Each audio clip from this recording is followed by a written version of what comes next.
On our wedding night, my husband didn't touch me. He claimed he was too exhausted and told me to give it some time. But every night, like clockwork, he slips quietly down to the basement. He returns needing a shower, with this strange smell lingering on him. When I asked what he was doing, he said he was working out. Working out in the middle of the night? Finally, one night I couldn't hold back and went down to the basement to see for myself. He caught me and, grabbing my nightgown, yelled furiously, "Get upstairs. You are not allowed in the basement. Otherwise, we're getting divorced." Content. Chapter 1. I gripped the railing, shaking with anger. My parents spent their life savings on this cottage to be our wedding home. This is my house. So why shouldn't I be allowed in the basement? And as my husband, why does he have to speak to me so cruelly? Taking a deep breath to control my anger, I asked, "Evan Marshall, is this how you talk to me?" Evan still had a firm hold on my nightgown. "Let's go upstairs and I'll explain in the bedroom. Can't you just tell me here?" I pointed down at the pitch-black basement stairs. "Why can't I go down? Don't I have that right? I told you, I work out down there and I've got some things that you can't see yet." Evan stepped down a few stairs, blocking my way. "Why?" I demanded. "Because it's not the right time yet," he replied. "When it's time, I promise you'll see." My stomach churned with frustration.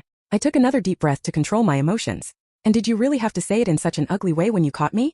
I was just worked up, okay? You know me, sharp tongue, soft heart." I laughed bitterly and turned to go back upstairs. "Sharp tongue, soft heart? Right. Fine then. Tomorrow when he's at work, I'll have a look for myself." Back in bed, I tossed and turned, unable to sleep. Something suspicious is definitely in that basement and it's got to be big. Was Evan hiding some kind of dark secret? I glanced over at him. He wasn't asleep either, staring at the ceiling like he was lost in some secret worry. In the moonlight, his features looked sharp and handsome. His build even more rugged and alluring. Back when he was chasing me, I'd been flattered and didn't dare believe it. He was so attractive while I'm just ordinary. Why did he like me? He said he liked my gentleness, my calm nature, something unique about me. And I believed him. But if that's true, why hasn't he wanted me at night? I'm his young bride after all. We haven't even finished our honeymoon yet. Is this normal? Unable to resist, I reached out and touched his face gently. "What are you doing?" he hissed, jerking away as if he'd been shocked, glaring at me with disgust. The look was the same one people give to stray dogs or beggars on the street. Anger filled me as I turned away. Why did he pursue me if he had no interest in me? Why stay with me? Suddenly, I turned back and glared at him. "You told me you're sick, and that's why we can't be together for now." I accepted that. But why such a strong reaction when I touch you? I've told you 100 times it's a psychological issue. I'm seeing a therapist for it. You just need to be patient. Evan tapped my shoulder lightly with his phone instead of his hand. "Just give it 6 months, okay? After that, I promise I'll love you right. Too dirty to touch but clean enough for marriage?" Could I really believe him? For now I had no choice but to wait. I sighed, frustrated, and turned away. Honestly, I'd given him everything since we started dating. He said he liked watches, so I got him one worth a fortune. He wanted to travel, so I went around the world with him. He wanted to invest, so I loaned him the money. Anything I had, he could ask for, and I'd give it freely. And now, just after our wedding, this is what I get in return. It's that basement causing all this. I hate that basement. I'll tear it apart if I have to, just to get to the bottom of it. Chapter 2.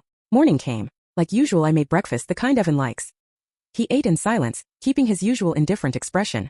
It felt as though I were his maid, not his wife. After breakfast, I drove him to work. We both worked in sales at Eden Fragrances. I parked, watched him disappear inside, and then told a coworker a few things before quickly leaving. Without my car, I caught a taxi straight back home. Once there, I rushed inside, heading straight for the basement. But when I got there, I was stunned. The door had been replaced. I had no idea when he'd done it, but now there was a steel security door with a keypad lock. Without the code, I couldn't even get close. I took out my phone and snapped a picture of the door, thinking of finding out if these doors had any universal keys. "What do you think you're doing?" Evan's voice boomed from the top of the stairs. He'd actually followed me home. In 3 quick steps, he was at the bottom, his face dark with rage. He slapped me hard across the face. "How many times have I told you? You hit me." I put my phone away, glaring. He kept shouting. "How many times have I told you?" I shouted back. "This is my house. Don't I have the right to go down there? And if you changed the door, shouldn't you have told me? You need to wait until I have time to tell you," he barked, raising his hand as if to strike again. I leaned back, dodging his hand, and pulled out my phone. "I'm calling the police." My cheek stung from the slap, my anger burning through me. Barely married and already he was hitting me? Where would this lead? Panic crossed Evan's face as he grabbed my hand. "Why are you calling the cops? This is my house. Why can't I go down to my own basement? Why did you hit me? Can't I call the cops?"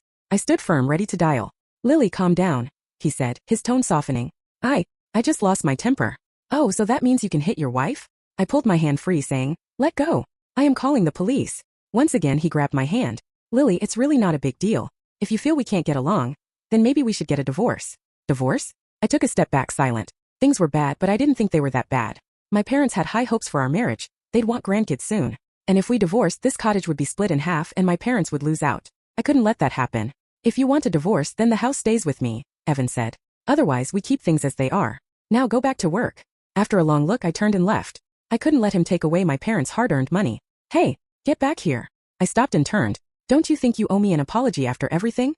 Tears welled up in my eyes, and I slammed my fist onto the railing, feeling the sting as my knuckles split. Blood ran down my hand. After a glare at him, I walked away. Lily, what's wrong? You look awful. My coworker Megan Blake asked when I got back to the office. I'm fine, I replied, sitting down and opening my laptop. I'd bandaged my hand but kept it hidden under the desk so she wouldn't see. Hey, Megan slid into the chair next to me, giving my shoulder a nudge. Your honeymoon must be wild. You look like you're about to pass out. I forced a smile. If only she knew what a mess things were. Tomorrow's Saturday, she reminded me. Company's doing that family team building event, so partners are supposed to come. If you don't go, they'll fine you. I didn't care about the outing, but I didn't want the fine. Evan always loved these company outings and had never missed one before. If Evan goes, then I'll go, I said.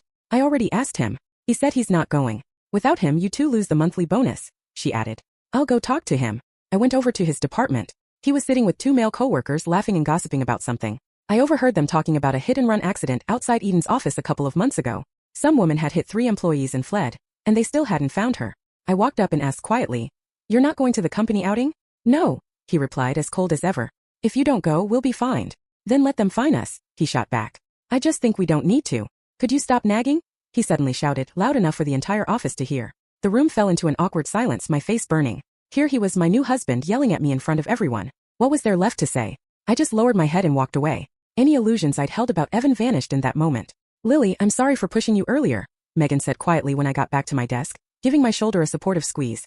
"It's fine." I suddenly remembered something, took out my phone and sent her a photo. "Megan, you're my go-to. Can you find out if there's a universal key for this kind of keypad lock?" Megan checked the picture, nodded thoughtfully. "Sure thing. I know someone who sells these doors. I'll ask around for you." Chapter 3. It was evening again, and as I prepared dinner, I checked the home monitoring system on my phone. Still broken just like that morning. Was Evan messing with it on purpose? I finished cooking and set the table. A few minutes later, Evan came home carrying a cake. He hid it quickly in the storage room, but I caught a glimpse. It was a fancy French mousse cake, artfully made. I froze for a moment. It wasn't his birthday and it wasn't mine either. What was he up to? He didn't say anything and I didn't ask. At dinner we barely spoke. He ate as though he were a customer at a restaurant, and I was his waitress. Later, as I replaced the bandage on my hand, Evan broke the silence. "So Lily, have you thought it over?"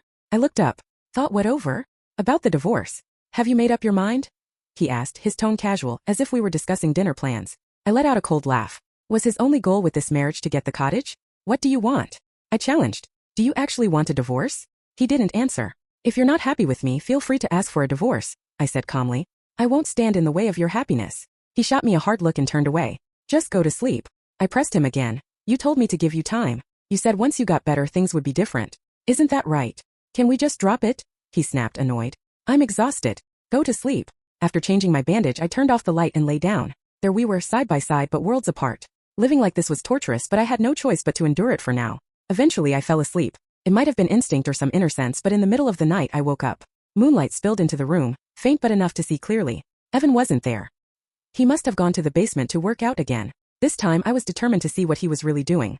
But as I shifted to get up, my wrist suddenly felt weighed down. I pulled and a cold shock ran through me. I was handcuffed to the bedpost with a thick silver chain. I tugged hard but it wouldn't budge and the strain made my wrist burn. Furious, I whispered, "This is too much.